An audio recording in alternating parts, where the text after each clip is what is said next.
কাছে, পৃথিবীর কোন সৃষ্টির কাছে যাররা পরিমাণ কিচ্ছু পাওয়ার আশা করবেন না। একটু আশা করবেন আপনি কষ্ট পাবেন। কারো কাছে কোনো আশা করতে যায় না, শুধু আল্লাহর কাছে আশা করেন। সমস্ত কাজের প্রতিদান আল্লাহর কাছে চান, পরকালে আপনি সুখে থাকবেন ইনশাআল্লাহ। শেষ হাসি আপনি হাসবেন ইনশাআল্লাহ। এছাড়া আমি কোনো সলিউশন দেখি না ভাই। আমি কলিজা থেকে কথাগুলো বললাম আপনাকে, আর যে কথা কলিজা থেকে বের হয় সেই কথা আপনার কলিজার মধ্যে আঘাত করবে ইনশাআল্লাহ। সব কাজ শুধু আল্লাহর জন্য করেন, কেউ আপনার আপন না। আল্লাহ ছাড়া কেউ আপনার আপন নয়। আপনি ভুল করবেন যদি আপনি অন্য কাউকে আপন মনে করেন। আপনার পলিটিক্যাল লিডার, আপনার প্রশাসনের স্যার, আপনার পরিবারের স্ত্রী, আপনার সন্তান, হাবি হাবি যা যা আছে, যদি মনে করেন আমার আপনজন, আপনি ভুল করবেন।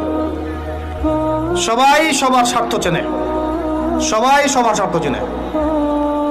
শুধু আল্লাহ আপনাকে নিঃস্বার্থভাবে ভালোবাসেন, আল্লাহ পাক স্বার্থ চান না।